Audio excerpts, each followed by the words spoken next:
Hello and welcome to Winning Today's Zero-Sum New Car Game. This Automotive News Power Training webinar is brought to you by Conquest. We're delighted you're with us today for this presentation. My name is Philip Nussel. I'm the online editor at Automotive News in Detroit. And before I introduce our speaker today, I wanted to give you all a few navigation tips. First, we encourage you to ask questions at any time. Just type them into the Q&A box on the left side of the webinar window and then hit submit. I will review and steer your questions to our speaker toward the end of the session. Also, to enlarge the slides, you just grab the frame with your mouse and you pull it larger. To download the slides, click on the handouts icon at the bottom of your console. Today's speaker is Brian Finkelmeyer. Brian is Senior Director of Conquest at vAuto. In this role, he is responsible for all aspects of vAuto's new car business. Prior to vAuto, Brian spent 18 years with Nissan North America in a variety of sales leadership positions. So with that, I'm going to turn it over to Brian now to get us started. Brian, have at it.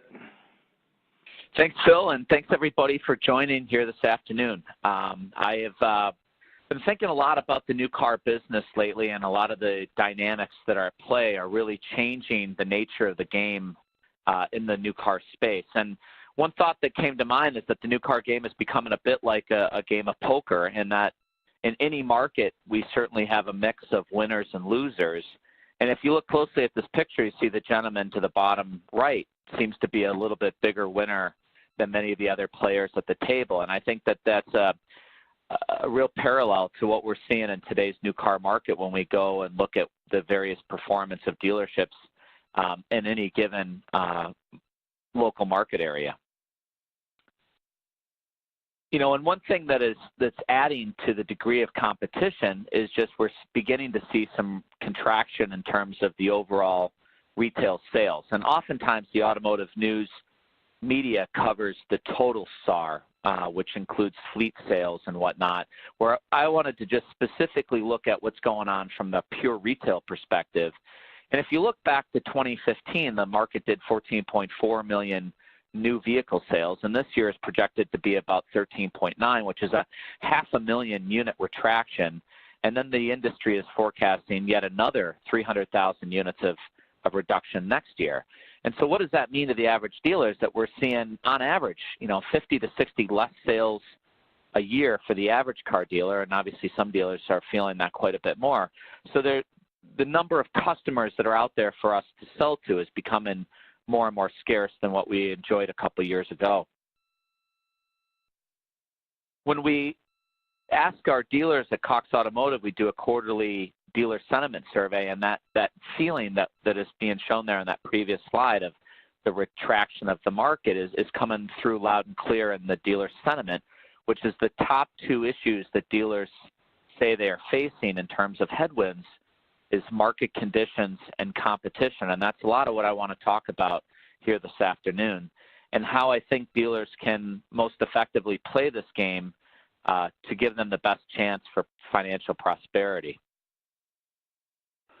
First, you may have seen slides similar to this, but it's really an alarming trend that is happening here in the new car space, which is the average net profit per new car sold in the U.S. is absolutely in a tailspin.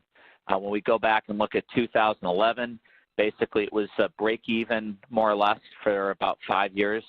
And here over the last 2 to 3 years, we've seen just continued margin compression coupled with rising expenses. So on the expense side of the equation, we're seeing rising holding expenses with interest rates going up.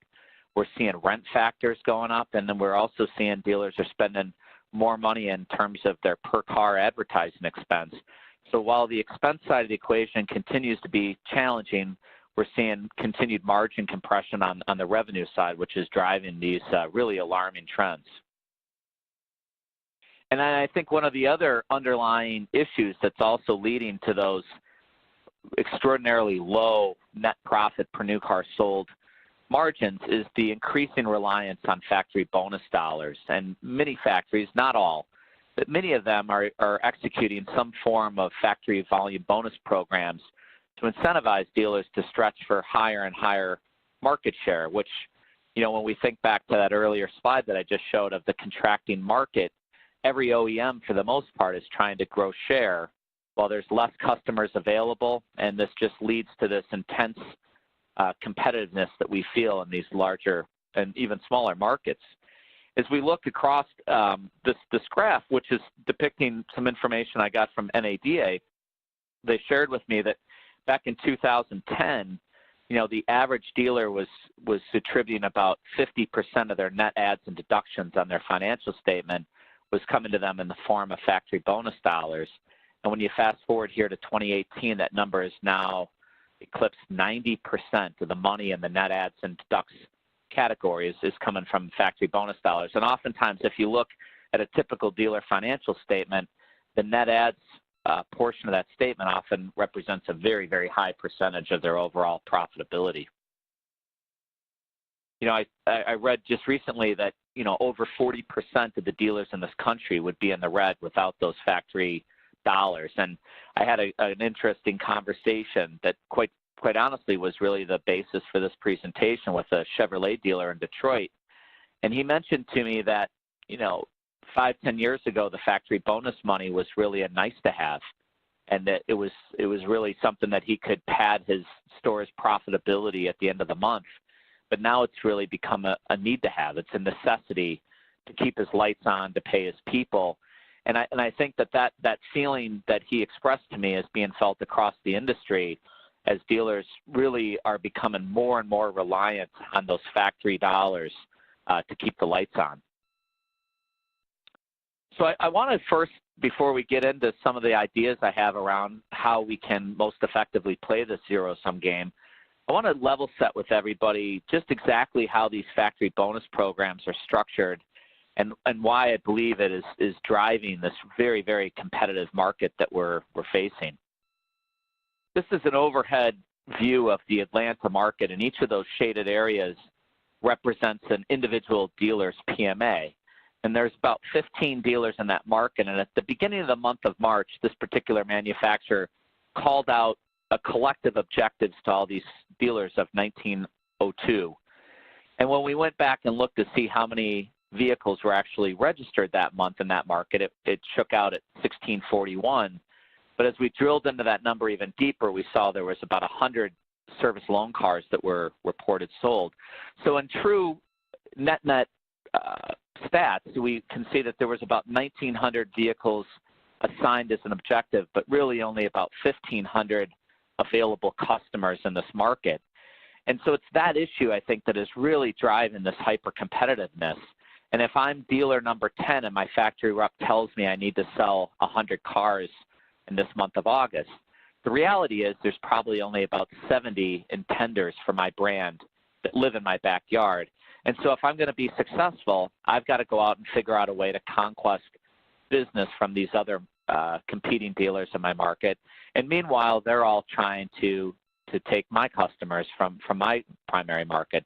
So I think it's that dynamic that dealers are feeling every day that is driving some of these really, really difficult headwinds that we're facing.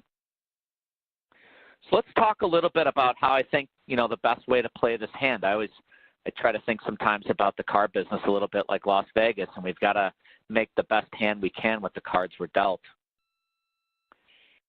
As I mentioned, I think that it's no doubt that we have to execute an effective conquest strategy. It has to become a real pillar of what we're doing. And I know many dealers across the industry do a really nice job of focusing on their loyalty. And I would argue that that's probably the first and foremost thing we need to take care of is managing our own customer database. And there's many tools out there that help you effectively data mine customers that are ripe for trading into a new vehicle.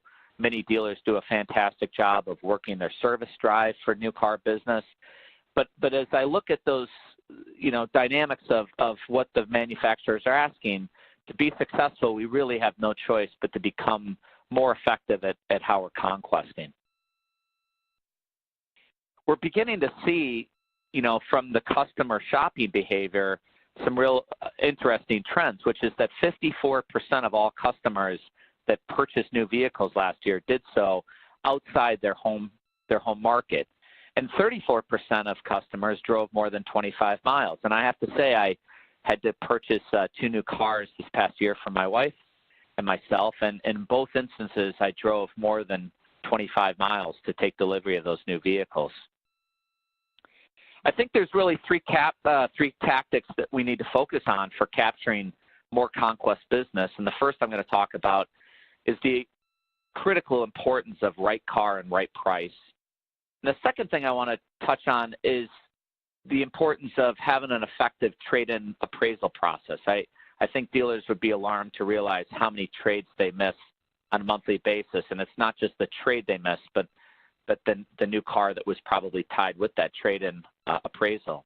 And then lastly, I want to talk about the growing importance of the two dominant players in today's media environment, which is both Facebook and Google, and how you can deploy an effective conquest strategy off of both of those media platforms. So let's start with right car and right price. You know, when we ask customers what the two biggest factors are in deciding what dealership they select, 71% said price and 68% said they were looking for the right vehicle. And when we look at, this is a really interesting slide, which says that of customers that show up at our dealership, 57% arrived unannounced. They were walk-in traffic. They didn't write, they didn't call, they didn't chat, they didn't text.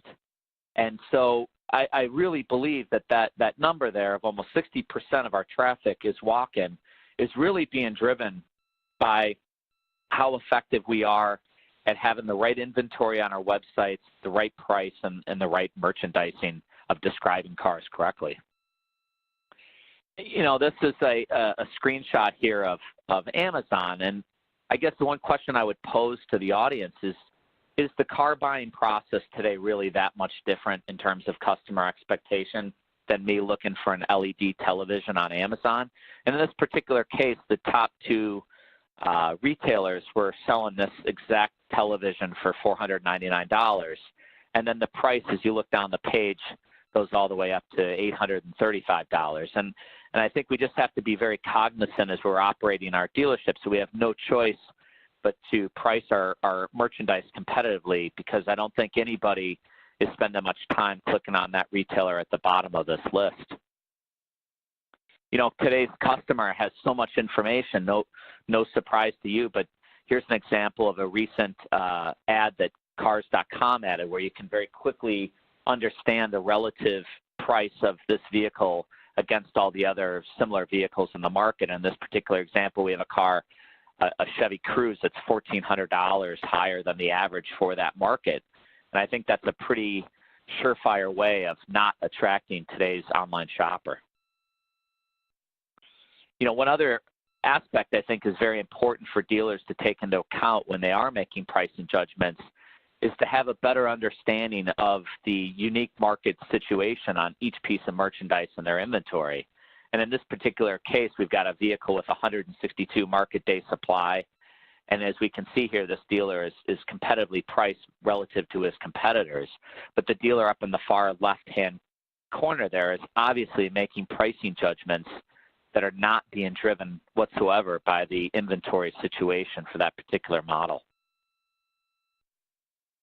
I think when we talk about right car, we need to pay closer attention to understanding our sales and inventory relative to what's being sold by our competing dealers in the market. In this particular case, we were looking at, I believe, a Hyundai Santa Fe, and we can see here that in the market, 62% of this particular trim was SEs were being sold, yet my particular dealership, you know, has none of those in stock. And that, although that particular model trim represents 30% of my sales.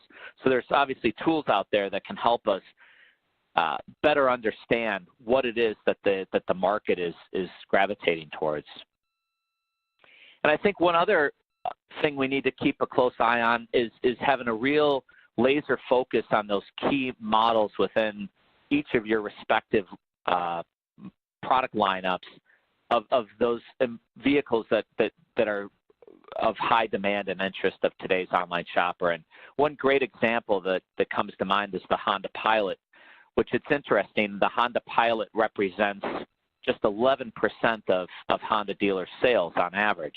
but it represents 20% of the dealer's gross profit, which tells me that customers are willing to pay more in terms of gross for a Pilot than other vehicles like probably Civic or Accord in their lineup. And so it's just critically important that in this example, Honda dealers are paying very, very close attention to their Pilot inventory, because one way I can attract and conquest more customers is by expanding my inventory in those key model lines that customers are most interested in. So let's move on and talk a little bit about winning this zero-sum game with a more strategic trade appraisal process. I just literally got this text from a close friend of mine just a couple weeks ago, and he mentioned to me that he was looking to sell his Xterra, and that the local dealership in our market had offered him $22,700, and he literally drove across the street, and CarMax offered him $1,800 more. And that got me wondering how often that happens, and how often are dealers perhaps missing business simply because they didn't offer the customer a reasonable trade appraisal. And I stumbled across a really interesting analysis on that exact point that Black Book had done, where they looked at what percentage of customers thought that the dealer had missed their trade appraisal. And I recognize that most customers probably are more bullish on their trade than perhaps reality. But it is interesting to see here that over 60% of the customers surveyed in this analysis said that the dealer missed their trade by $1,000 or more. And what Black Book found was that this issue here is the second most likely scenario for driving a lost sale. And I think we can all agree that 90+% of customers that have a trade-in vehicle are taking time online, whether that be with Kelley Blue Book or Edmunds or any of these third-party websites, to at least ground themselves in what they believe a reasonable expectation is for their trade. And so this, I think, is a very alarming stat to me, to see that most customers, almost 2/3 of customers, feel like that we as a dealer body are missing these trade appraisals by $1,000 or more. And I think the byproduct of that is we're seeing a decline in the amount of trades that are coming to our dealership. We're seeing back in 2012, about half of all new cars sales had a trade associated with it. And today that number has dropped to 46%. Meanwhile, we're seeing an absolute rise in the number of private party sales as customers can use the internet and websites like Craigslist to sell to dispose of their used car. And last year, it's just a staggering number to see that of the 40 million used cars sold in America, about half of them were sold through private party.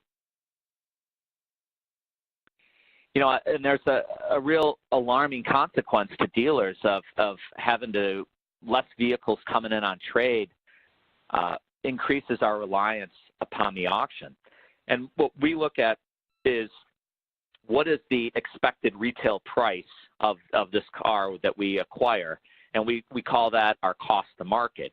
So in the case of vehicles that are acquired at auction, you can see that those vehicles on average are acquired at about 87% cost to market, or cost of what we expect to retail that vehicle for, while trade-ins provide us with much more favorable margin at 79%. And when I dug into the data a little bit deeper, I noticed that in actuality, when we go to auctions, we're actually paying a premium for vehicles that have a higher market day supply. So in this particular case, the market day supply on the auction vehicles is 68, and the trade-ins is 62. So this slide is really intended to, reaffirm what most of you already know, that trade-ins are much more desirable pieces of inventory on our used car lot than our vehicles that are acquired at auction, and provide us with much better margin opportunity. And I can't stress enough the importance of this factor, because I literally just spoke with a dealer last week who had calculated for me that the average cost of a trade, or I should say the average revenue that is driven by a trade, when you consider all of the other businesses that trade-in vehicle touches with respect to reconditioning for our parts and service department, future F&I income, future trade-in vehicles, it really drives that wheel of fortune. And if we think about we're missing trades by, $500 to $1,000 in the customer's mind, but that missed trade very equally is driving more than $7,000 of lost revenue to our dealerships. And I just can't stress enough the importance of paying much closer attention to, what is your look-to-book ratio at your store? How good of a job are you doing at appraising vehicles that are coming in on trade? And I think one of the key pieces that we need to make sure we have on all of our dealership websites is that third-party validation. As I said, 90+% of JIF customers are going to these sites anyway, and there's no reason that we shouldn't just embrace the truth. And by providing a very transparent trade appraisal process for our customers is going to help us a long, long way towards attracting customers from outside of our market. And whether you use KBB or any of those third-party websites or validation sources, I would encourage everyone to take a close look at your website and make sure that you have that opportunity available for your online traffic. So let's talk about our third and final topic, which is the growing importance of both Facebook and Google. And, I recently read a book called The Four, which talks about the secret DNA of Facebook, Google, Apple, and Amazon. And I was just absolutely taken aback by the degree to which these two media companies are absolutely dominating business across our country today from a marketing perspective. And before I get into that, I think I want to first say that, we need to take a look when we're thinking about identifying markets to attack and to try to conquest from, having an understanding of the competitive landscape of which markets are highly competitive, where dealers are being aggressive with their pricing and stocking lots of cars, versus other markets where dealers are perhaps asleep at the wheel. I would encourage all of you to take a closer look at those opportunities with the low-hanging fruit when we're deploying our digital marketing activities.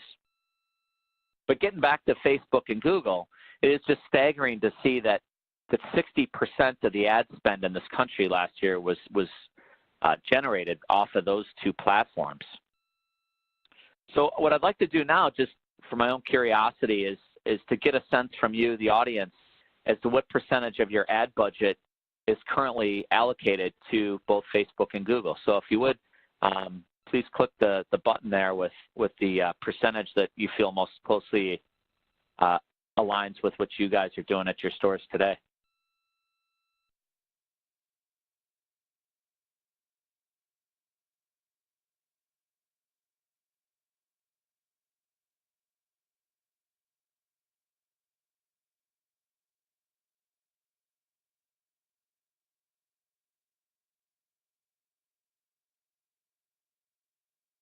Well, that's great. Just in the short time there that we took a look at it, but roughly 70% almost of today's dealers are saying that less than 20% of their ad budget is being allocated to Facebook and Google. And over the last couple of weeks, I've actually been asking dealers this exact question myself to get a sense of, A, how much of their ad budget is being allocated to these two important platforms, and then B, what percentage of dealers feel like they are sophisticated marketers on these two platforms. And in both cases, I get answers that somewhere between 10 and 20%, that 10 to 20% of the ad budget is being allocated this direction, and maybe 10 to 20% of the dealers feel that they have a sophisticated approach to this platform. And I just think as these two giants continue to grow in their dominance, it's going to become much more important for all of us to become experts in how they work. I think it's perhaps no more complicated than just a simple statement of we need to go and fish where the fish are. And I think if we look at our everyday life, we spend a lot of time on those two platforms. And there's a difference that I first want to call out in that when we log on to Google, we go there with intention to find an answer. Whereas with our Facebook feed on our mobile phones, when we go to Facebook, that is more of an opportunity for dealers to market awareness and create demand. So they sort of address two different sides of the equation. But first, I want to talk about Facebook. And, you know, some of you may be surprised to read this, others of you may not. But Facebook tells me that the average American is now checking their Facebook feed 12 to 15 times a day. And for any of us on this call that say, well, I don't do that, I probably check it 2 or 3 times a day, which that is to say that there's other people out there checking it 25 to 30 times a day. And so, you know, Facebook I read a study that said that 25% of all media consumption on a daily basis is now consumed off of Facebook. I mean, it's just remarkable what has happened over the last few years. They're up to 2.3 billion users globally. It is just remarkable the size of this company. And so one of the things that Facebook has really become good at is the ability to be very granular and surgical in their targeting. And so I want to share with you a couple of unique ideas that I came across that I thought were worth sharing, that I think can go a long way towards helping you capture more of that conquest business that we so desperately need. And so the first of which is using Facebook to promote our service department. Oftentimes we can use our service department and service specials as a Trojan horse to get customers who perhaps live in our market that purchase from somewhere else, or customers that have our same brand that live outside our immediate market. This is an effective opportunity for driving those customers into our shop. One of the other things that many sophisticated dealers do is Facebook allows you to dump your entire CRM of your customer base into Facebook, and you can actually have Facebook identify what they call lookalike customers in other markets, where you can strategically target other zip codes and say, hey, Facebook, help me find other customers that look like those that do business with me today, and I want to serve those people ads to promote my store or specials, whether that be in our new car, used car, or service department.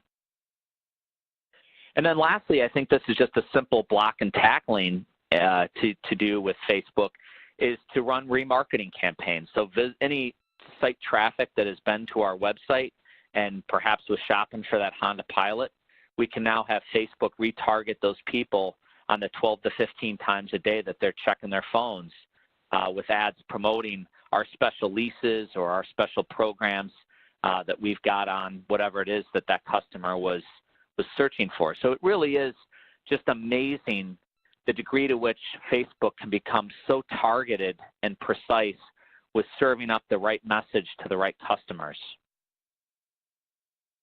So let's talk a little bit about, you know, how we can deploy an effective conquest strategy on Google.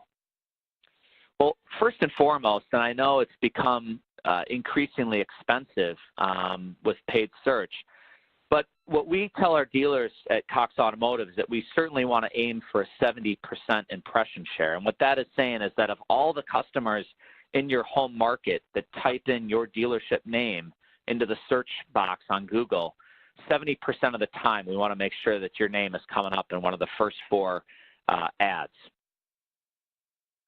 And then one of the other tactics that has proven to be very successful on Google advertising is to ensure that our digital advertising campaigns are riding the tailwinds that our OEMs create for us. So in this particular example here from Lexus, it certainly looks like a Lexus Tier 1 digital banner ad, but if you look closer, it's actually specific to a dealer up in Vermont. And so this is a ploy that sophisticated dealers are using to make themselves look more like a Tier 1 advertiser, actually does a better job of driving conversion to your website. And then lastly, you know, I think YouTube is another growing avenue for car dealers to promote their operations much more effectively and cost efficiently than conventional cable TV advertising. And so YouTube will allow us the ability to once again become very targeted, serving up the right ads to customers that have expressed interest in our store. And it's amazing that the stat is staggering, but they say across America, 1 out of 3 Americans does a YouTube search at least once a month about something automotive, whether that be to research their next new car purchase, or even I found myself the other night doing a YouTube search to watch reviews on the new Tesla 3. So I think we can't underestimate the importance of making sure that we've got specific ads available to target customers on YouTube. And as I mentioned, I think you will find this to be a heck of a lot more efficient than your traditional media buy through your cable company. So I want to wrap up with a couple of closing thoughts. Mike Jackson, the CEO at AutoNation here, was doing an interview earlier this year with Jason Stein from Automotive News, and Mike Jackson has been a long time outspoken dissenter on factory bonus programs, and he said, and you can tell he's laughing, he says, "I've given up, I've capitulated. Stair steps are not going away." And so I think that this comment really reflects the realities of the market that we're in, that the hyper-competitiveness that we face on a daily basis of trying to attract customers to our dealership is likely not going away anytime soon. So I really believe that all of you that have joined on this call today need to really take a closer look at your business from a conquest perspective, and hopefully some of these ideas I've shared with you have resonated as potential opportunities for how you can more effectively conquest. But lastly, I want to close with one final thought. You know, I talked about the importance of having the right inventory and the right price. We talked about how you can lose customers by not having an effective trade-in appraisal process. And then I think the growing importance of those two digital platforms, Facebook and Google. But perhaps the single biggest issue that can't be overlooked is the battle of now, which is identifying as having the right people in our dealership that are providing a high-quality response in a very efficient manner. And as one car dealer recently told me, he said the only reason that anybody ever calls a car dealership is they're looking for a reason not to come in. And so we can't underestimate the importance of having high-quality people on the phone lines with our customers, or whether that be the phone or email or text or whatever medium that they're contacting us. We need to make sure that we're doing a very, very good job in terms of providing both a quality response and a speedy response. So hopefully, as I said, those ideas will provide you with some good tactics towards winning today's zero-sum game, and hopefully you all can cash some bigger factory bonus checks in the month ahead. So with that, Phil, I'll turn it back over to you, and we'll open this up for some questions. Okay, Brian, thanks a lot. We've got a lot of good questions already in the queue here. We'll start with a question from Chris. Do you think that the way we have to price our vehicle on the Internet affects the value of the trade-in, i.e. dragging trades to make some profit? Yeah, I think that's a very, very common problem. I think part of the reason why we are missing trades is that one of the first slides I showed was that the average new car now has a net profit of negative $650, give or take. And so car dealers, I think it's natural to say, well, I'm losing a bunch of money on this new car sale. I've got to do my best to make up as much as I can on the trade. And I get that. I understand that. But I just think that there's a real consequence to being $1,000, $1,500 or more away from what these third-party websites are telling our customers. And so we have no choice but to embrace that transparency that websites like KBB are providing. And then once we get the customer in, we can begin having a more rational conversation about the dings and the dents and the worn-out tires on their car to help, you know, depreciate or compress the value of their trade. But if we're missing the initial assessment by, you know, $1,500 or greater, I don't think that's a very good recipe for capturing conquest business. All right. Tim's asking, what is the current best practices for trade appraisals that you see from high-performing dealers? Well, I think, you know, there's two things. One of which is, as I mentioned, is the high-performing dealers that I have met with and seen in action, they all have a KBB or third-party reference embedded right onto their website at the VDP page, where they're very transparent about giving you a trade appraisal that matches what you're going to see. There can't be any. We're in a world today where just pulling out a number out of our back pocket is certainly not an effective way to create any trust with today's online shopper. So I think dealers have no choice but to embrace those third-party platforms. And then the second thing, as I said, is once we get the customer into the dealership, we need to have a rational discussion with the customer, pointing out the flaws in their vehicle in a professional way to help rationalize why it is that their car does not qualify for very clean in terms of the KBB valuation. All right. This is a vital question for some of us who are still in some of the old traditional media here. But Adam's wondering what about using traditional media like TV and radio? I'll add newspapers for my own on my own here. But what if you're using traditional media for market-wide exposure at a very low cost per thousand to drive direct sales leads? Is there any opinion on this? Well, I think the old paradigm of advertising was dealers paid a lot of money to basically rent a portion of the audience. And that applies to really the third-party listing sites as well as cable television or newsprint or radio, where I once heard that, something like 2% of the market is interested in a new car at any one time. And so what we would do is go out and talk to 100% of the market and hope that 2% saw our ad or was attracted to whatever it was we're saying. I think one of the points I was trying to make with today's presentation is that with technologies like Google and Facebook, we can now be so surgical that we're only talking to that 2% that's in the market to buy a car. And I just think that is probably a much more effective way to go to market with the dwindling front-end margins that we're seeing. We have no choice but to become more efficient in terms of how we're allocating our ad budgets.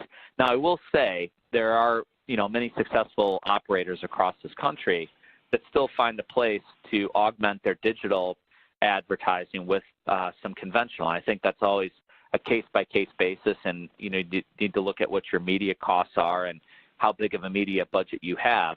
But I think if I was running a car dealership today, whether that be in a big or a small market, what has become very, very apparent to me is that I need to make sure that I've got a very button-up strategy on both Facebook and Google. All right. Do you think do most dealers use these third-party planning tools? Are some of it playing it by ear in buying at auctions or in ordering their new inventory? What's your survey of the landscape on all this? Can you restate that question again for me, Phil? Adam's asking, do most dealers use these planning tools? Are some playing it by ear in buying at auctions or in ordering new inventory? Yeah, I think that, dealers are increasingly looking for technology to help them make more effective decisions.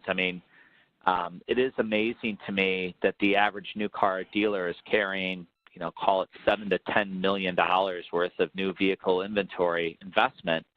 And if we're being perfectly honest with ourselves, we would acknowledge that the bulk of those decisions tend to get made with gut feel and tribal knowledge versus really leveraging data to help drive those decisions. And so I think we're definitely beginning to see a sea change in the industry, that car dealers are recognizing that they have to become more efficient in how they're executing on all phases of their business.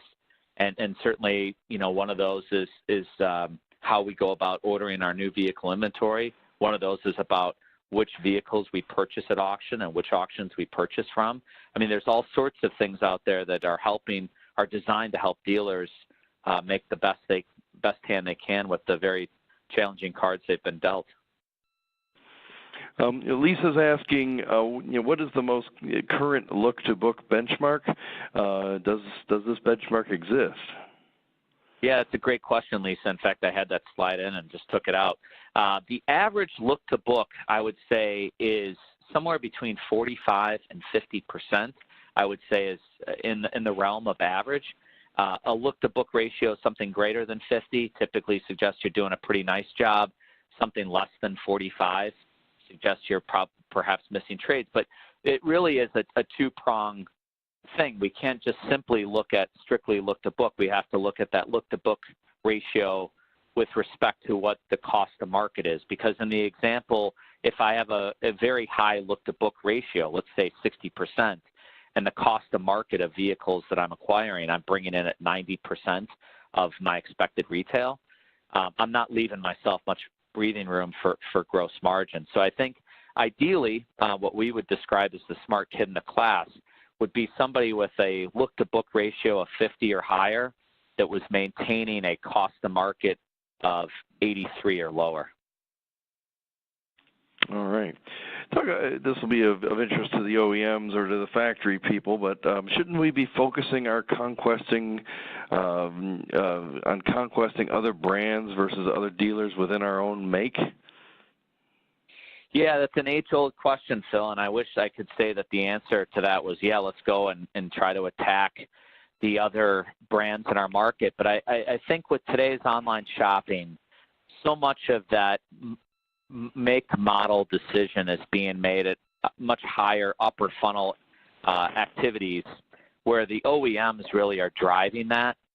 And by the time the customer has made it down to the lower funnel activity, if I'm in the market to buy a car, it really then becomes, as one dealer said to me, a gunfight to figure out which dealer is going to earn that customer's business. So as much as I wish I could say that dealers can conquest business for other brands, and maybe there's some out there that are doing a fantastic job of that, but by and large, the car dealers I talk to across the country tell me that their biggest competition is the same make dealer across town from them.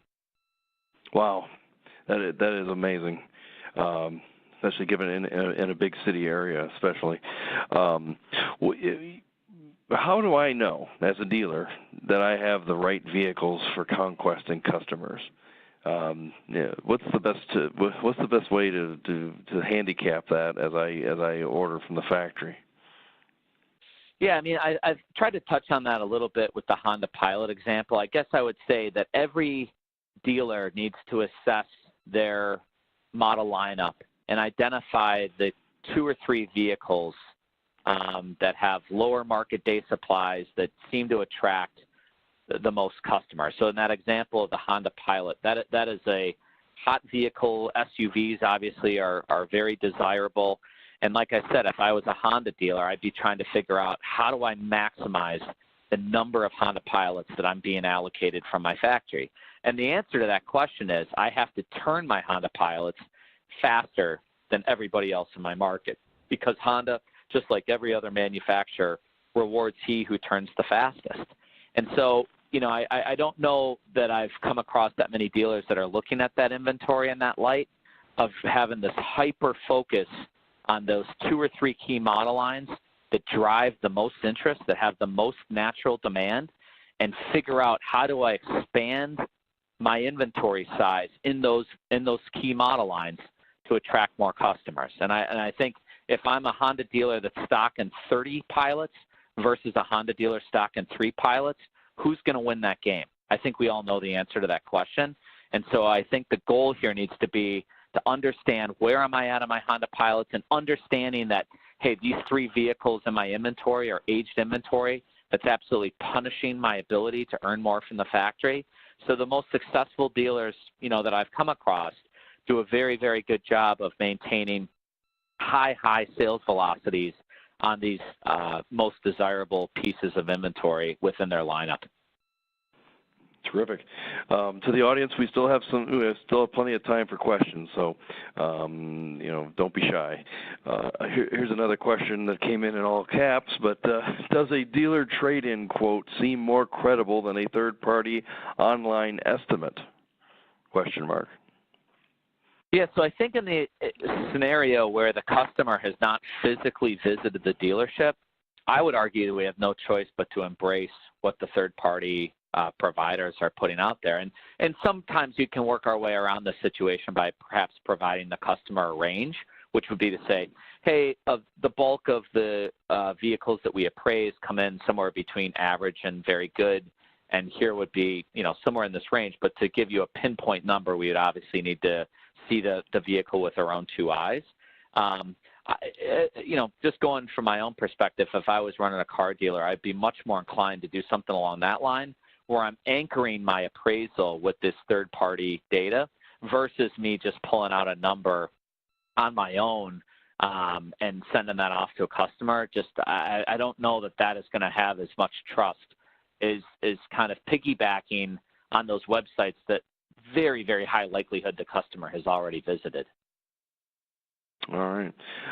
For the dealers who are fed up with trying to conquest customers and the cost of doing that, does it make more sense to focus on our own customer base? Yeah, I mean, I think there's a good number of dealers that are actually beginning to think that way, to say, I can no longer compete in this ridiculously low margin environment and chase these factory stair-step programs. And so I'm going to refocus my business on having extraordinarily high loyalty and doing the best job I can in my parts and service department, making money on my F&I and my used car operation. So I think that there's certainly a percentage of the dealers that are beginning to think that way. But if we go back to that first slide I had with the poker table, the biggest piles of money tend to be the dealers that are absolutely hitting it out of the park on these factory programs. In fact, I met a dealer a few weeks ago in Philadelphia that said he had made about $3 million from his OEM last year in factory dollars. $3 million. I mean, that is a significant amount of money. Wow. Yeah, in fact, I got a call last week from my own dealer offering me a free inspection. Come on in, no charge whatsoever to have your whole car checked out. I did that, and guess what? They got me back in their own dealer in the dealer service department, and they had me on some sort of third party application that they thought I could come in. And I did. So I think those kind of programs might work for the dealers that want to focus more on service and retaining existing customers. Exactly. Here's a question: when a customer reaches the point of shopping real local inventory, how soon until they buy on average? How long between starting to shop and closing a deal do we usually expect? Yeah, I mean, I've seen some studies here that show that there's really about a 28-day window where that, let's call it a month, that most customers know within the month when they're, certainly getting ready to buy. And with today, the lease penetration in this country is close to 30% or right thereabouts. It becomes it's a certain percentage of your business is almost built in with just lease returns, where the customer has no choice but to make a purchase decision in the next 30 days. But, I think that, we need to, dealers, and there's tools out there that can show you customers that are visiting your site repeatedly over a short period of time, or specific vehicle display pages that have been visited multiple times by the same customer. And oftentimes, I think that shopping activity, we see that real extreme spike in activity in the last week leading up to purchase. But, there's, machine learning that's going on out there right now where computers are tracking the digital shopping behavior of customers and beginning to understand right at those key moments when we need to begin serving them ads to come visit our dealership. Interesting.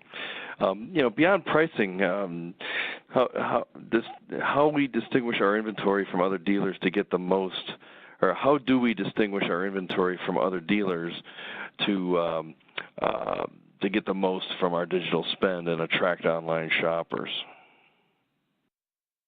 How do we differentiate our digital spend to get the most from online shoppers? Is that the question? Yeah. How do we distinguish our inventory from other dealers to get the most from our digital spend and attract online shoppers?